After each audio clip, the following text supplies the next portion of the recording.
We begin tonight with a woman opening up about her experience with the man accused of shooting and killing his ex-wife at the hospital where she worked. Welcome to 7 News Detroit at 6. I'm Carolyn Clifford. And I'm Mike Duffy. Thank you for joining us. Mario Green is accused of killing his ex-wife, Latricia Green, at Henry Ford Hospital where she worked.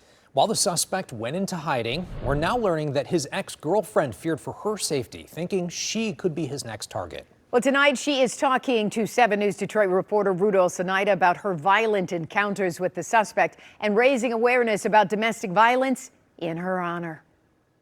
That ex-girlfriend is KaTina McCleney. She says her and Mario Green dated back in 2001 when she was just 20 years old. She says she wasn't brave enough to speak up back then, but she is now, and she's doing it for Latricia Green. What would you want to tell her if she was sitting here today?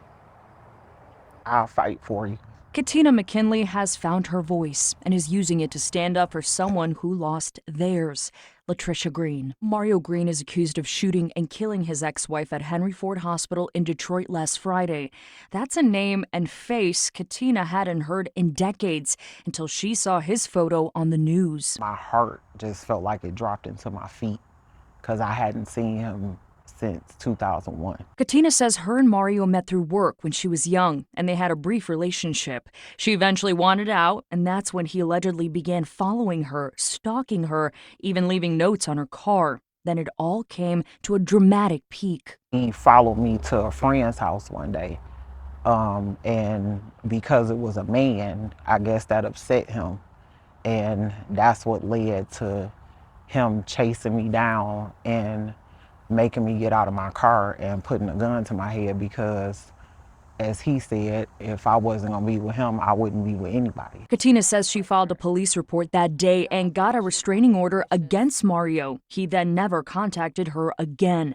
But Latricia wasn't so lucky. She was granted a personal protection order back in July, but it was never served. This never should have happened to me, her, or anybody else.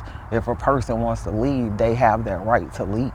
Jenny Hooper is the interim executive director over at First Step, a domestic violence and sexual assault agency in Wayne County. She says she's not surprised Mario is allegedly a repeat offender. That is a pattern behavior. That is what we know about abuse. Green was arraigned on Monday, along with an accomplice that was allegedly helping him hide out during that manhunt.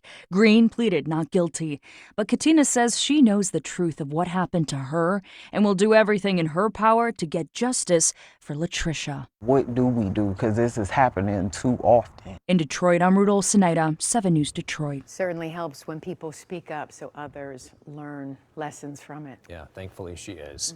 Thank you, Ruda.